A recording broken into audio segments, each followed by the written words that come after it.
cho tất cả các bạn, mình tên là Nguyễn Hồ Phương Anh. Hôm nay mình sẽ chỉ cho các bạn cách gấp một cái máy bay nha. Thì những nguyên liệu các bạn cần là một tờ giấy mềm nhé.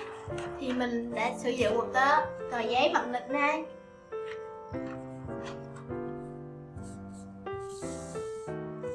Đầu tiên chúng ta sẽ gấp tờ giấy qua như thế này.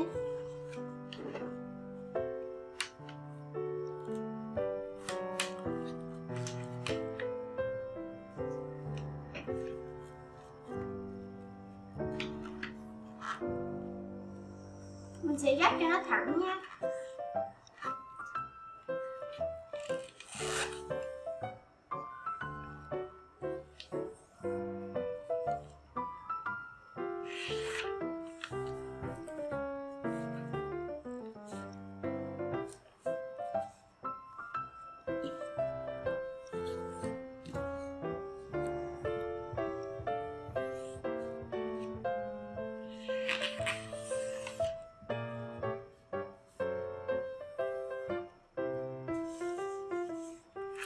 Bây giờ mình sẽ mở ra.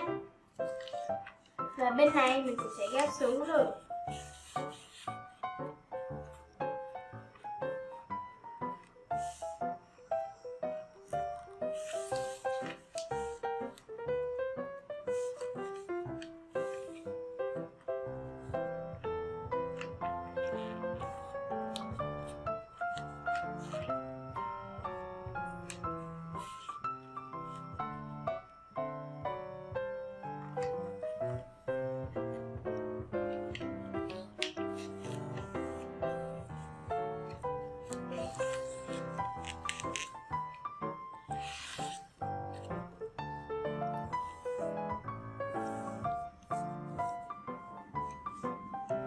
Bây giờ mình sẽ mở nó ra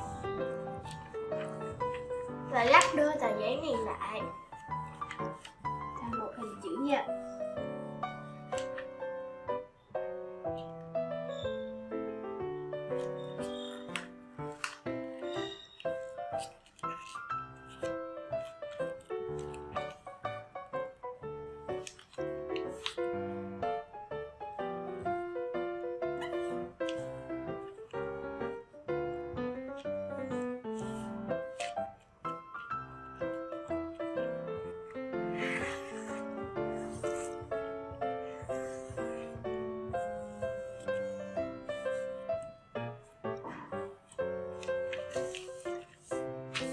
Bây giờ mình sẽ mở tờ giấy ra. Thì ở đây có một cái nếp nha. Mình sẽ để nó qua.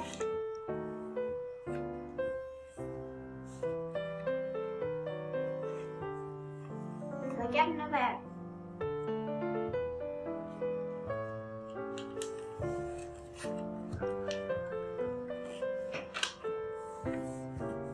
Đây.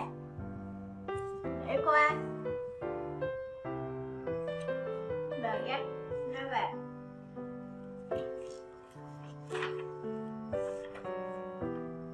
Và đè tờ giấy xuống.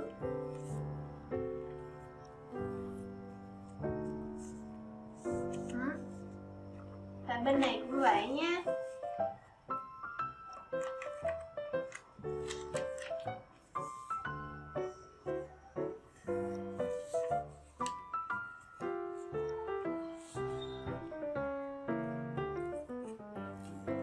Gấp nó xuống.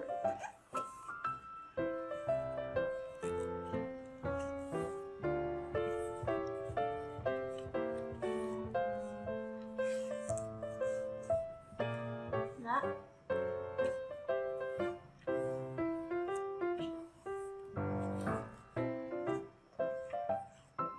Bây giờ mình sẽ lật qua đằng sau và gấp phần giấy này lên cho nó bằng hơi góc bên đây nhé.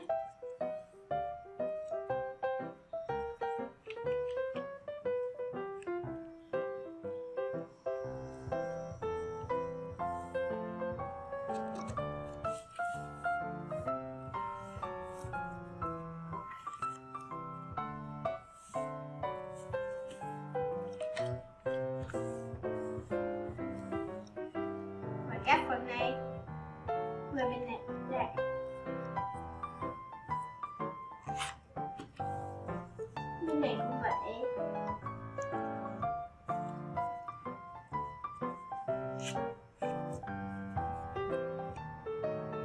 Bây giờ mình sẽ mở tờ giấy ra và đẩy các phần này vào bên trong.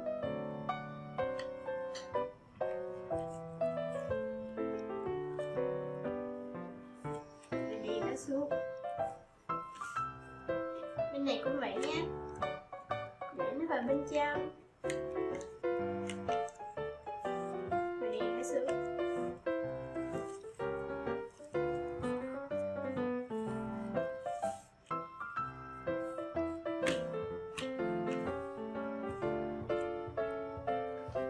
Bây giờ mình sẽ gấp phần giấy này xuống dưới đây.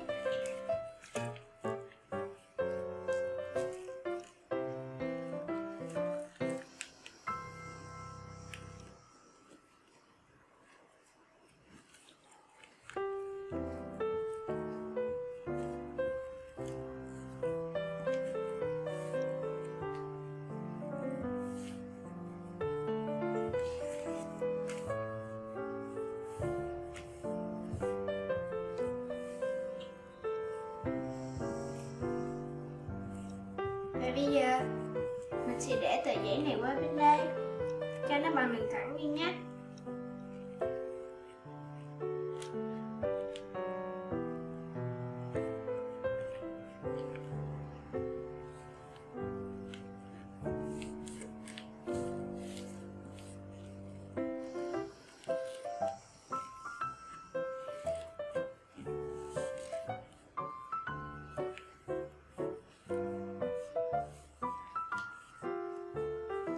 Và ở phần giấy giữa này nè, mình sẽ làm như thế này. Đẩy nó xuống dưới. Đẩy nó xuống đây. Và gấp lên cho nó cũng bằng một đường thẳng nhé.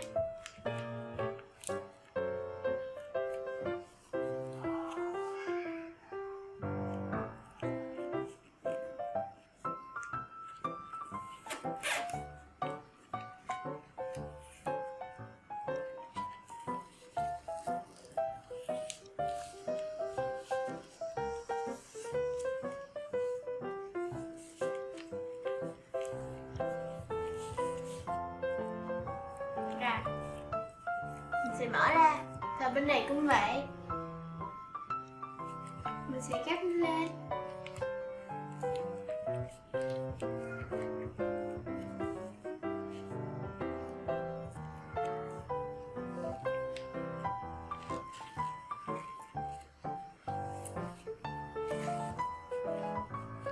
Trải ra.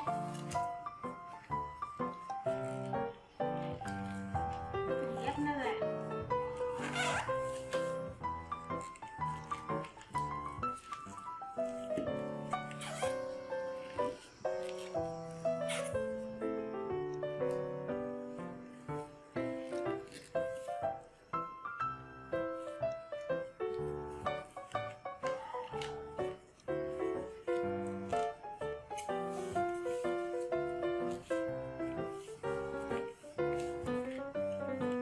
Rồi, bây giờ mình phải mở tờ giấy phần trên này ra nhé.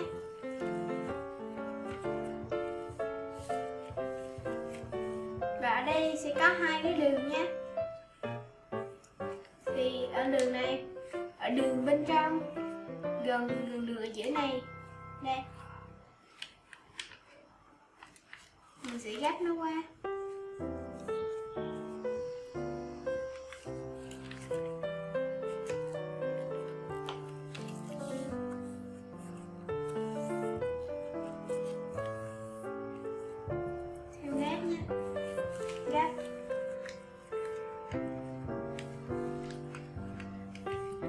Phần giấy này ra ngoài.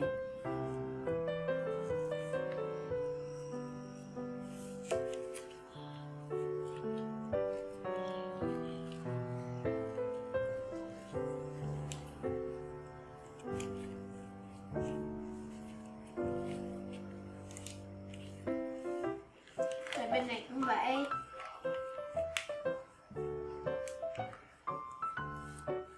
Mình sẽ gấp nó vào.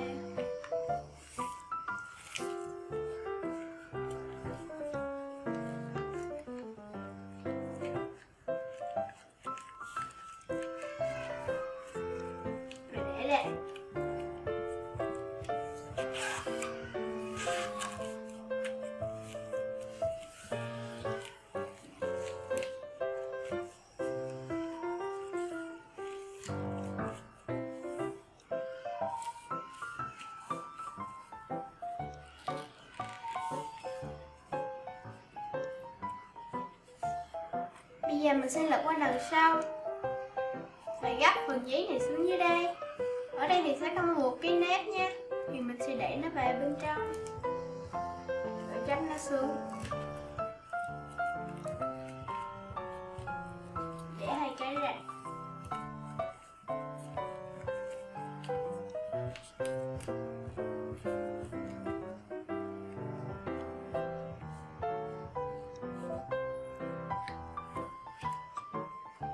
Bây giờ mình sẽ nhấc tờ giấy lên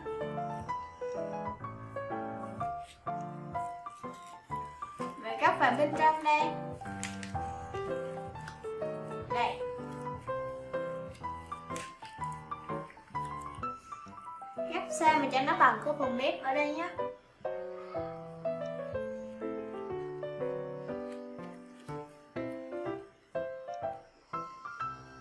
Và thẳng ra đến đây.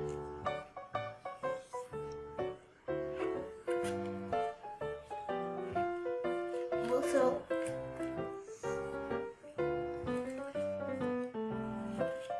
Và để tờ giấy này qua bên này thì sẽ có một cái đường thẳng ở đây nha. Mình sẽ theo rồi áp xuống.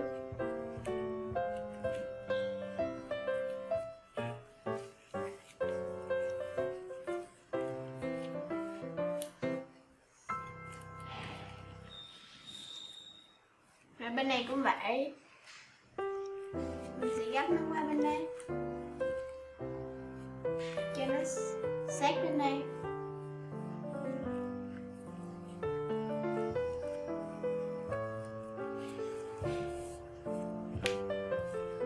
Kéo xuống và để qua.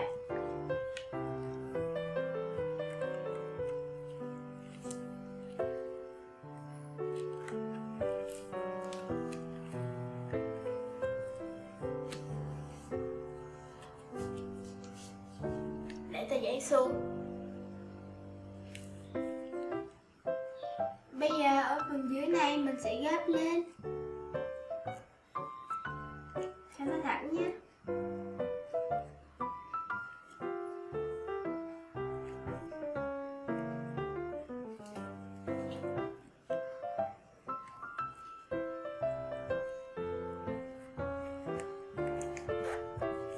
Và bên này cũng vậy.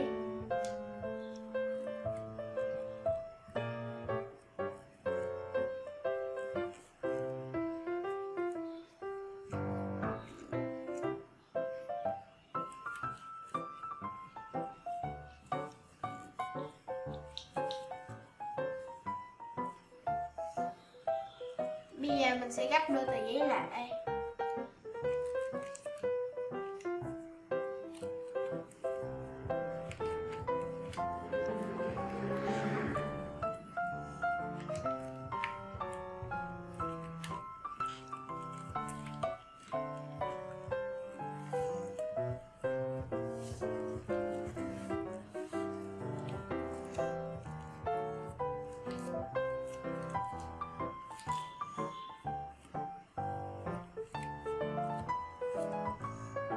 Và bây giờ mình sẽ gấp cái cánh này xuống dưới đây cho nó thẳng còn cái đường phần này.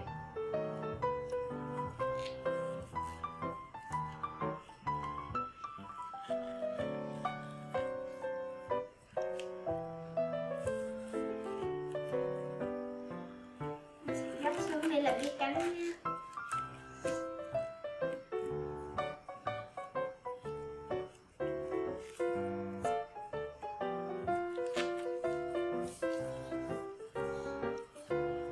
Lật qua đằng sau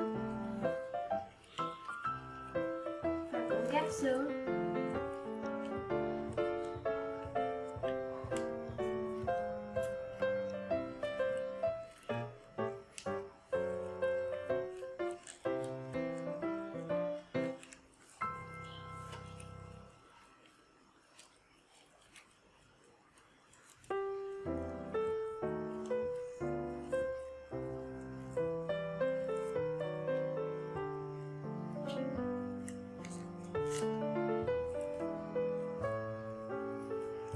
Bây giờ mình sẽ để lên nha, để hai cái cánh lên. Thì ở phần này Mình sẽ gấp cho nó đứng sát mép đây.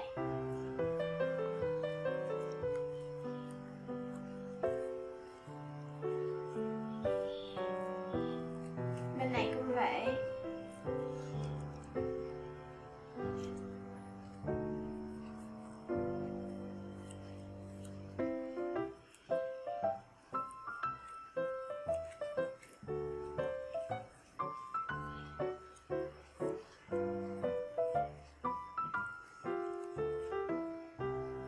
Và ở phần cánh ngoài này mình sẽ mở nó ra.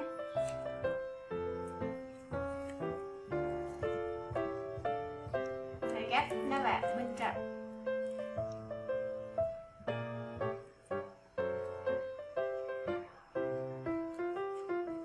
Bên này cũng vậy. Mở cái phần giữa ra. Lấy giấy đè xuống và gấp vào bên trong.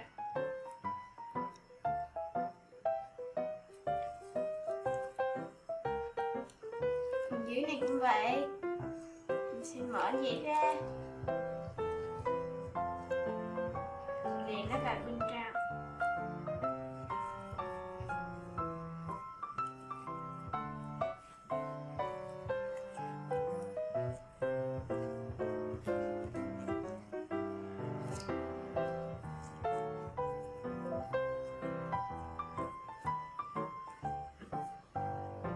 Vậy là xong. Cảm ơn các bạn đã xem video của mình. Đừng quên like, share và subscribe kênh PA Channel.